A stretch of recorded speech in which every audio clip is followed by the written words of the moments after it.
Live and let die. Everything I did for my country, Toby's dad would mutter, half asleep, his eyelids weighed down by another day of overheated car radiators and smog check fumes. Blaring from the television would be the sounds of car chases and gunshots and James Bond seducing another vixen draped in fabric about to be undraped. Yet his dad's muttered words would always overpower the antics of Pierce Brosnan, even Sean Connery, and definitely Roger Moore. The words and all the other mantras that fell out of his dazed dad's mouth seemed to emanate from deep within his subconscious, so deep it was entirely foreign, someplace Toby could never access. Other than the adoption of a capitalist mindset, Toby's dad had done his best to resist the temptations of Western culture. For the first decade of Toby's life, his dad never let the old school muscle cars or the bikini shots of Daryl Hannah dislodge him from his cultural roots, which firmly gripped the not so distant past of rice fields and salty dried fish as if they provided the only sustenance he would ever need. He had stood his ground against the American way of excess and oversized portions at the Cheesecake Factory, while wave after wave of scratch-off lottery tickets and trips to the casino up the I-5 and nights spent at the local strip club where girls bounced their asses onto the faces of old men had swept away most of his father's fellow refugees, leaving those pink-eyed fools struggling to keep their families afloat. His dad, that resilient old fool, deflected every potential threat to his grease-stained wealth like a stone-faced Jedi monk. But after years of breathing through a Buddhist temperament thick enough to suffocate the actual chain-smoking monks, the resistance began to erode.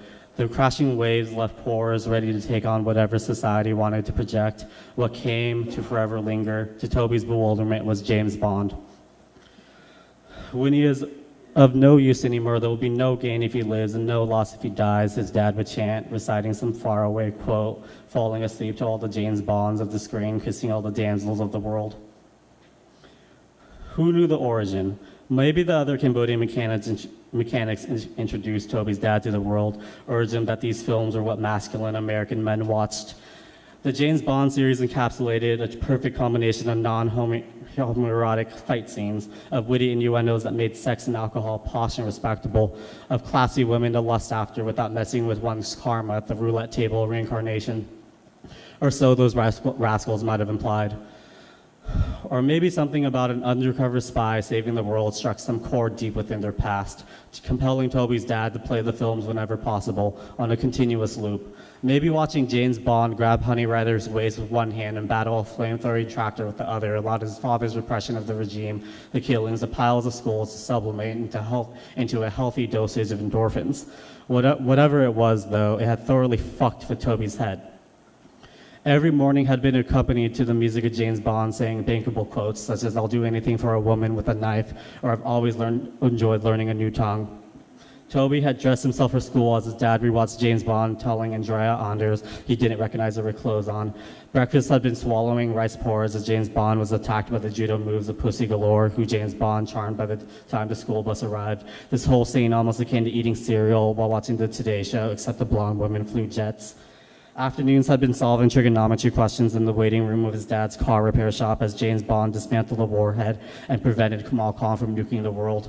His house had been the melodies of his grandmother's Buddhist chants and the sounds of James Bond fake punching bad guys all intermixing into a soundtrack of peace and zen and ass-kicking.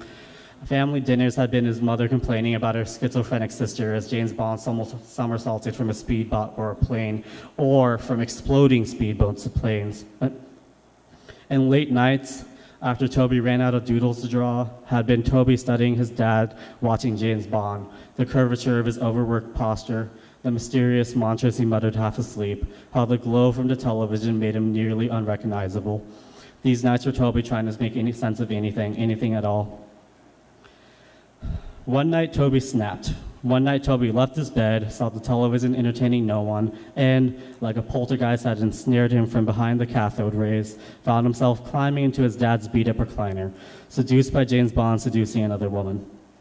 The television was playing Live and Let Die and overheating, its fans whirring in defeat.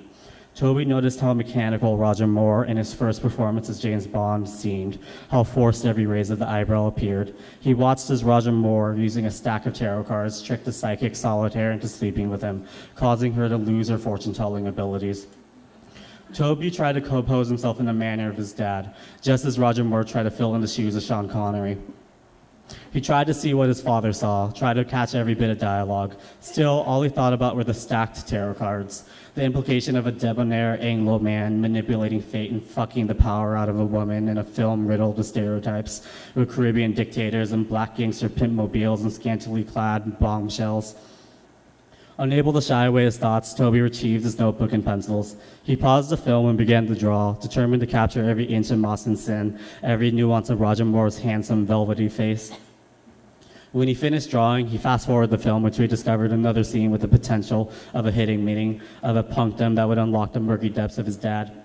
Then he rendered the scene on his off-white paper, and so on. Toby continued to oscillate between drawing and searching. He continued to watch the films as only intermittent freeze frames, trying to reproduce and graph right exactly what his dad saw in James Bond. Soon, Toby lost himself in a whirlwind of insomnia, drawing and searching, searching and drawing, and so on. It could have lasted weeks, months. For all Toby knew, it could have all been one single night, an eternity of hallucinating to James Bond jammed into 6 hours of darkness. But however long it lasted, Toby was always aware of this. His obsession with his dad's obsession was leading him absolutely nowhere. His dad put a stop to it, the nonsense. He turned off Thunderball right when James Bond was about to outmaneuver a bunch of sharks, sat Toby down, sat himself down, and said, "Owen, snap out of this." Toby, the sleep deprivation eating away at his cognitive functioning, the obsession with James Bond eating away at his soul, stared blankly at his dad. "Why are you doing this?" I just wanted to understand what you feel, I think." His dad almost nonchalantly responded, "Never have I wanted you to feel what I feel. I would not hope that for my own son." "What should I have done then?" "You should have asked me." Startled, Toby had never thought a concept as simple as that was an option. "Well, why do you like James Bond so much?" His dad raised his hand to his chin, and like he had pushed a button that replayed all of his memories alongside every James Bond film, mulled over his son's question. "Well, James Bond is a spy, you know. His identity does not matter. The thing that matters only is what he does for his country. That is what James Bond is. He is someone who puts himself to use." His dad, expressing that of a man in a reverie or one who is thinking about the day's profits, placed his hand on Toby's shoulder. "The only true worth a man has are his actions. At least, that is what I hope coming to America. I hope that what I do, how much use I have, makes more difference than where we come from." Something about his dad's words hit a nerve. Can you answer another question?" "Yes." "What is," he hesitated, contemplating whether completing his sentence was a good idea. "The saying, when he is of no use anymore, there will be no gain if he lives and no loss if he dies. What is that?" "Where did you hear that?" his dad asked, obviously disturbed by the saying, obviously unaware that he had ever muttered those words in America. His dad seemed so distraught that Toby was compelled to say, "I heard it at school." Shifting in his seat, his dad answered the question. "It is a saying from Pol Pot. They said it to us while beating us in the rice fields." And for some time after, they stayed there, sitting in silence, father and son, both only aware of how broken the other was.